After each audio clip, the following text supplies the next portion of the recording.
প্রকৃতিপ্রেমী বন্ধুগণ, বৃক্ষপ্রেমী বন্ধুগণ, আমি সকলকে স্বাগতম জানাচ্ছি আমার এই ইউটিউব চ্যানেল থেকে। বৃক্ষপ্রেমী বিষ্ণুপদ ইউটিউব চ্যানেলের পক্ষ থেকে আপনাদের সকলকে অভিনন্দন জানাচ্ছি। এই মুহূর্তে আমি চলে এসেছি গোপালগঞ্জের ছায়াকতন মেডিকেল কলেজের মধ্যেই। এখানে বেশ কিছু সৌন্দর্যবোধক গাছ, ফুল গাছ, ফল গাছ, তারপরে বিভিন্ন ধরনের গাছ এখানে রোপণ করা হয়েছে। তো এখানে আসলে এই দৃশ্য দেখে আমার মনটা কেড়ে নেয়। তো আমি এটা দেখে আমি ছুটে এলাম এই সৌন্দর্য উপভোগ করার জন্য। তো এখানে প্রকৃতপক্ষে দেখছি অনেক দর্শনার্থীরা এখানে বিকালে বিশেষ করে ভিড় জমায়।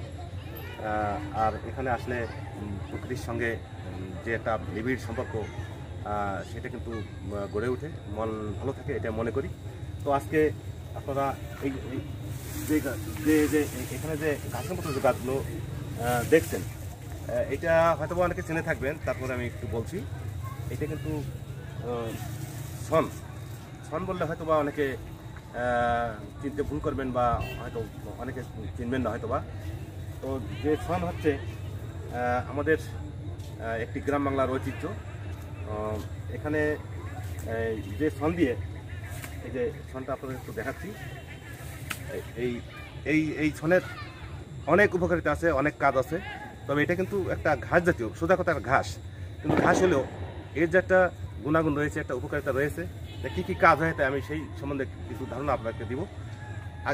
অনেক আগে একসময় কিন্তু মানুষ যখন বসবাস করতো, বিশেষ করে ঘর বানানোর যে কাজ, এই ছনের ছাউনি দিয়ে কিন্তু ঘর ছাওয়া হতো।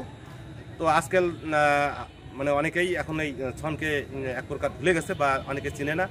তো আমি যেসব বন্ধুরা যদি কেউ না চিনে থাকেন, তাহলে আজকে এটা চিনে রাখুন।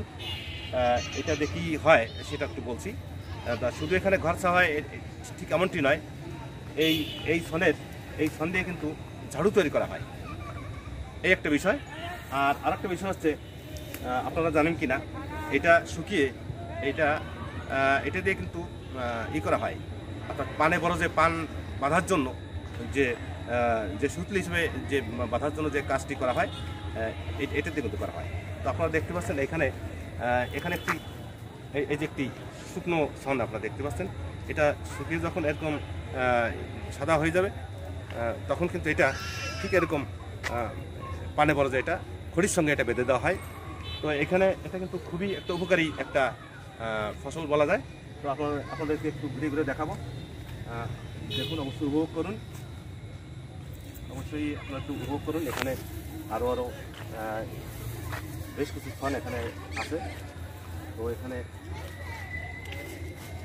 এই তো আমি একটু উঁচু করে আপনাদের একটু দেখাচ্ছি। তো বন্ধুরা, অবশ্যই দূর দূরান্ত থেকে যেখান থেকে আমাদের সঙ্গে যুক্ত হয়েছেন, আমি সকলকে ধন্যবাদ জানাচ্ছি। আর বিশেষ করে এই সবুজের যে একটা মায়া, সবুজের যে একটা বিশেষ করে একটা সৌন্দর্য, এটা শুধু চোখ জুড়ে না, এটা মনও জুড়ায়। আর প্রকৃতপক্ষে যারা প্রকৃতিপ্রেমী যেসব বন্ধুরা, তাদের উদ্দেশ্যেই বলছি যে আপনারা যদি এখানে ঘুরতে আসেন, দেখবেন এখানে আসলে পরে একটি প্রকৃতির সঙ্গে আপনারা মিশে যাবেন, আর আপনার মন ভালো হয়ে যাবে। আর মন ভালো করতে হলে পর অবশ্যই আপনার এইসব পরিবেশে আসতে হবে। আপনারা এখানে পরিবার নিয়েও আসতে পারেন, এখানে আপনার ছেলেমেয়ে নিয়ে আসতে পারেন, বন্ধুবান্ধব নিয়ে আসতে পারেন। তো এখানে আমি আপনাদেরকে সেই কথাটাই নির্দেশনা বললাম। অবশ্যই এখানে এসে ভালো কিছু উপভোগ করতে পারবেন। তো বন্ধুরা, এতক্ষণ যেখান থেকে ভিডিওটি আমাদের সঙ্গে যুক্ত হয়েছেন, তো সকলকে আমি আরেকবার ধন্যবাদ জানাচ্ছি। সবাই ভালো থাকবেন, সুস্থ থাকবেন। দেখা হবে কোনো এক নতুন ভিডিওতে। আর এই ভিডিওটি যদি আপনাদের ভালো লেগে থাকে, তাহলে একটু সাবস্ক্রাইব করতে ভুলবেন না। তো আপাতত বিদায় নিচ্ছি, ধন্যবাদ, সবাই ভালো।